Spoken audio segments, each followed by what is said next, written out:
बिस्मिल्लाहिर्रहमानिर्रहीम। अस्सलाम वालेकुम नाज़रीन, मैं हूं साकिब बशीर। इस वक्त इस्लामाबाद हाई कोर्ट में हम मौजूद हैं। 8 बज चुके हैं। आज बड़ी अहम मीटिंग थी, फुल कोर्ट मीटिंग हुई है। मेरे साथ मौजूद हैं सीनियर सहाफ़ी हैं, कोर्ट रिपोर्टर हैं, जियो न्यूज़ से अफैज़ यूसुफजई।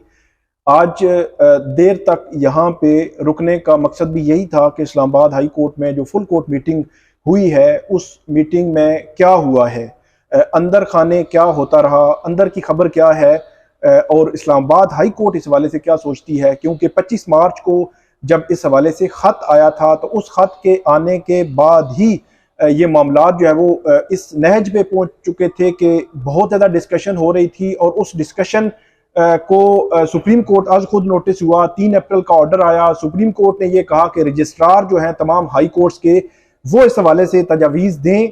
25 अप्रैल की डेडलाइन दी सुप्रीम कोर्ट ने और ये कहा कि तमाम हाई कोर्ट्स के रजिस्ट्रार 25 अप्रैल तक जो है वो इस डेडलाइन को मीट करें और प्रपोजल दें।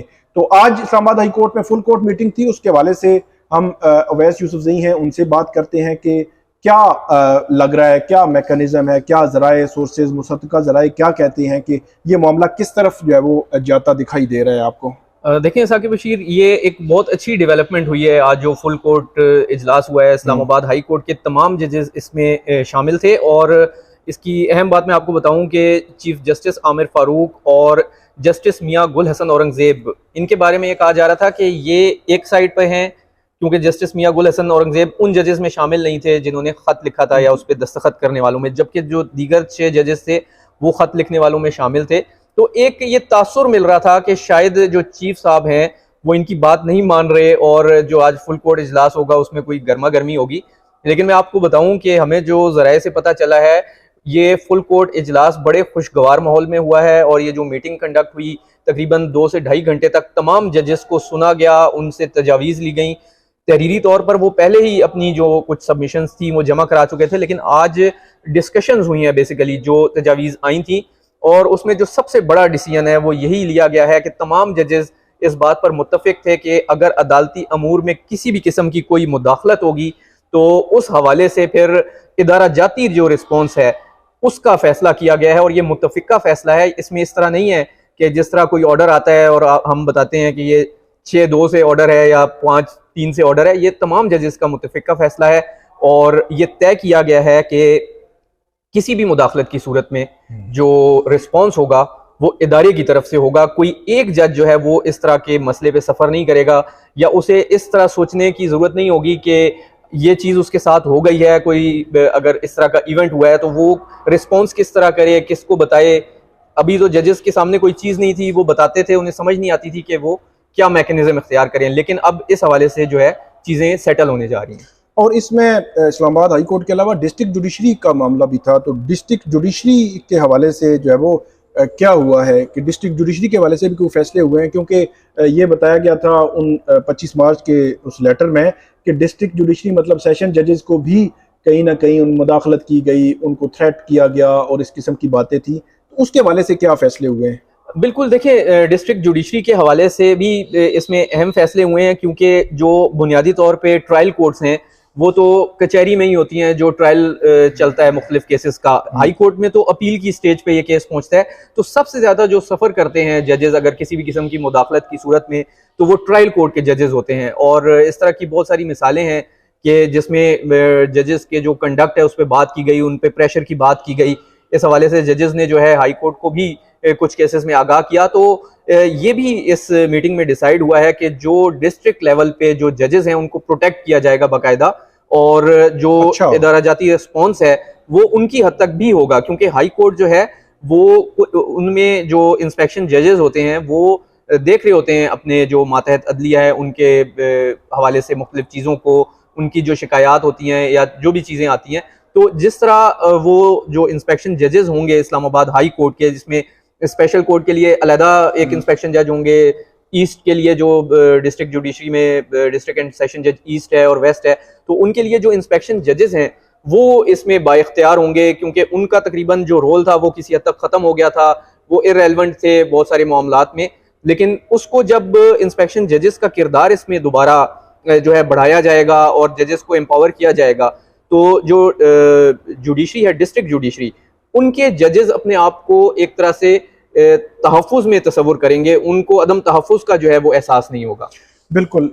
इसके अलावा ये एक तो ये मामला था, इसके अलावा एक और बात कि उस हवाले से अभी मेकनिज़म बनना है कि यहाँ पे कौन जो है वो दाखिल हो सकेगा हाई कोर्ट में और कौन नहीं।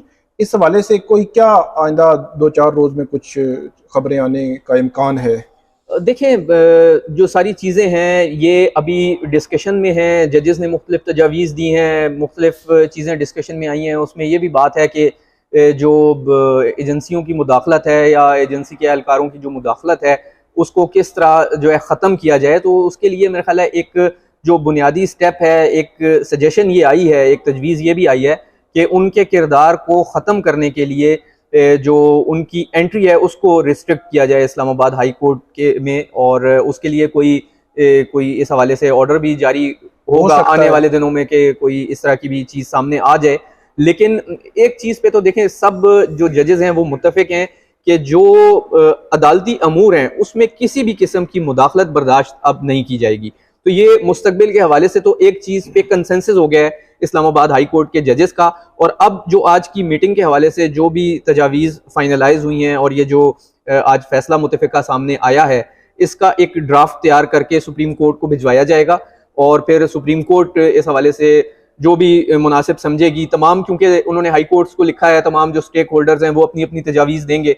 तो इस्लामाबाद हाई कोर्ट की जानिब से भी जो तजवीज़ जाएंगी, यहाँ से तजावीज़ भिजवाई जाएंगी ड्राफ्ट की सूरत में, उसमें यही जो है जो जोर दिया गया है वो ये दिया गया है कि इस तरह की जब भी कोई मुदाखलत हो तो इंस्टीट्यूशनल रिस्पॉन्स जो है वो बहुत ज़रूरी है। अच्छा, सिर्फ हमारे देखने वालों के लिए इंस्टीट्यूशनल जो रिस्पॉन्स है या इदारा जाती जो रद्द अमल है उसको थोड़ा सा आप खोल के हमें बता दें आसान अल्फाज में कि उसका क्या मतलब है। मतलब फॉर एग्जांपल एक जो जज हैं जस्टिस अरबाब मोहम्मद ताहिर, उनको इन्फ्लुएंस किया जाता है, उनको थ्रेट किया जाता है या उनके साथ कोई ऐसा इवेंट आता है जो 25 मार्च के लेटर में लिखा हुआ है, तो उस पे रिस्पांस किस तरह होगा? तमाम 8 जजेस का कोई मुतफिका चीज आएगी या क्या? देखिए, मैं आपको बताता हूं कि मैं इसको शुरू करता हूं जस्टिस शौकत अजीज सिद्दीकी से, जिनके हवाले से सुप्रीम कोर्ट का एक डिसीजन आया और उसके बाद ये तमाम चीजें सामने आई कि जो ये 6 जजेस थे इन्होंने भी खत लिखा उस ऑर्डर के बाद।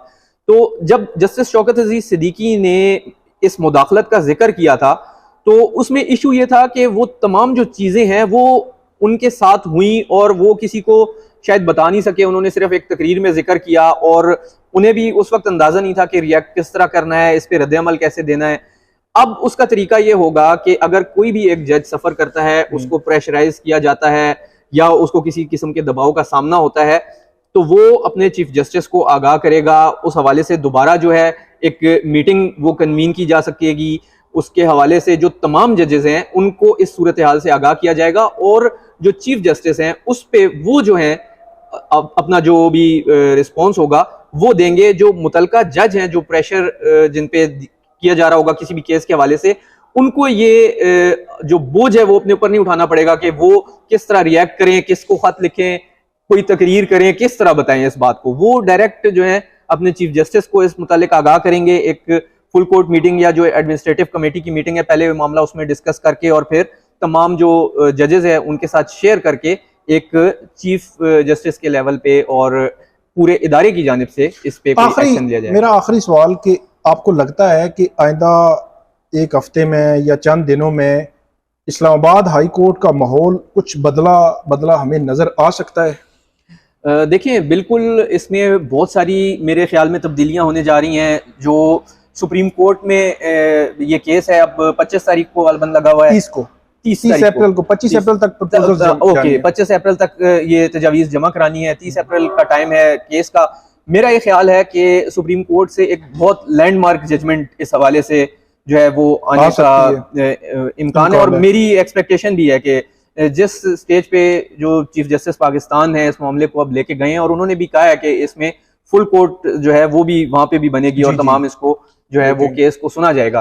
तो बुनियादी तौर पर तो जो जजेस की ये राय थी कि एक जुडिशियल कन्वेंशन बुलाया जाए, तो किसी हद तक वो राय पूरी होती लग रही है। इस हवाले से मैं जो है हमारे सुप्रीम कोर्ट कवर करने वाले सीनियर साथी हैं जो समा टीवी के, जुल्करनैन, अभी वो कर रहे हैं सोहेल रशीद साहब, हाँ। वो कई दफा ये लिख चुके हैं बार बार के जुडिशियल कन्वेंशन तो हो गया तो वो मैं पढ़ रहा होता हूँ उनकी ट्वीट। बेसिकली तो देखें, जब सब जजेस की एक राय है और फिर वो उन्होंने अपना जो विजडम है वो सुप्रीम कोर्ट के अब हवाले कर दिया है, तो वो बात उनकी ठीक है किसी हद तक के एक जुडिशियल कन्वेंशन तो टेक्निकली हो गया है। वो ये था कि मतलब लाहौर हाई कोर्ट में भी फुल कोर्ट मीटिंग हुई है, सिंध हाई कोर्ट में भी हुई है, इसी तरह पेशावर और बलूचिस्तान में भी जी तमाम जज इकट्ठे होकर बैठे हैं। अब उसमें ये जरूरी नहीं था कि वो तमाम जजेस एक वेन्यू पे आए और फिर वो कोई कन्वेंशन हो, वो अपनी अपनी हाई कोर्ट्स की जो फुल कोर्ट मीटिंग्स हुई हैं वो एक तरह से वो कन्वेंशन है और उन्होंने अपनी अपनी तजावीज जो है वो सुप्रीम कोर्ट को भिजवानी है। सुप्रीम कोर्ट ने उन तमाम चीजों को देखना है और उसके बाद फिर एक जो डिसीजन है वो उन्होंने देना है। लेकिन इसमें एक चीज और है कि देखें, जो इस्लामाबाद हाई कोर्ट के जजेस का ये मुतफिका आया है डिसीजन सामने, इसमें बहुत पॉजिटिव बात ये है कि ये जो तासुर है वो जायल हो गया है कि शायद जो चीफ जस्टिस हैं वो किसी और साइड पे खड़े हैं और जो 6 जजेस हैं वो किसी और साइड पे खड़े हैं। या फिर ये भी एक बात चल रही थी कि जस्टिस मियां गुल हसन औरंगजेब जो है उन्होंने दस्तखत क्यों नहीं किए, शायद वो इनसे मुत्तफिक नहीं है। तो उसकी ये वजह नहीं थी कि वो इनसे मुत्तफिक नहीं थे, वो इनसे मुत्तफिक थे लेकिन उन्हें शायद इस सिर्फ प्रोसीजर पे थोड़ा सा जो है वो कन्विंस नहीं कर सके बाकी जजेस के ये दस्तखत करके इस तरह से लेटर लिखना जरूरी है। लेकिन वो अदरवाइज उनकी जो चीजें थी और जो चीफ जस्टिस आमिर फारूक को वो बताते भी रहे उसमें वो शामिल रहे हैं। तो अब ये चूंकि बड़े एक अच्छे माहौल में मीटिंग कन्वीन हुई है, इस तरह का कोई मसला नहीं हुआ कि इख्तिलाफ राय सामने आए या जजेस जो है एक दूसरे से किसी बात पे इख्तिलाफ करें। उन्होंने इस चीज पे बिल्कुल जो है मुतफिका तौर पे बताया है कि अदलिया की आज़ादी उसी सूरत में मुमकिन बनाई जा सकती है जब किसी भी किस्म की मुदाखलत को रोका जाए। तो ये बड़ा इंपॉर्टेंट जो है। बहुत शुक्रिया अवैस यूसुफजई ने बड़े तफसील के साथ हमें बताया कि फुल कोर्ट मीटिंग की इनसाइड स्टोरी क्या है, क्या होने जा रहा है और रिस्पॉन्स कैसा होगा, हाई कोर्ट कैसी नजर आएगी, खासतौर पर डिस्ट्रिक्ट जुडिशरी के हवाले से बहुत ज़्यादा चीज़ें थी। तो ये ओवरऑल एक खबर सामने आई है, लेकिन इसका अब असर देखेंगे हम आइंदा आने वाले दिनों में। और सुप्रीम कोर्ट में 25 अप्रैल से पहले तजावीज़ भी जाएंगी, उस तजावीज़ को भी देखते हैं कि वो क्या होती हैं और स्पेसिफिकली क्या होती हैं। और हाई कोर्ट इंटरनली भी अपने लिहाज से कुछ जो है वो चीज़ें करने जा रही है, लेकिन आइंदा आने वाले दिनों में जो भी अपडेट्स होंगी वो हम आपके साथ शेयर करेंगे। आप हमें फीडबैक जरूर दीजिएगा। अल्लाह हाफिज़।